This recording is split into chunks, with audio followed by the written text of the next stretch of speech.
As I said in my last video, today I'll be fixing the rear driver door. I weld pins to the edge and I pull it back to its place. You can see how easily the door got rid of that huge dent. Now I'm installing the door molding. This will be my guide to fixing the surface.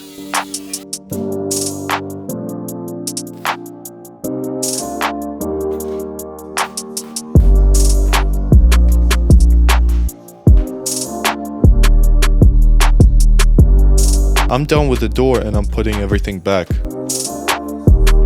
last step would be fixing the rear passenger door, which got some minor damage.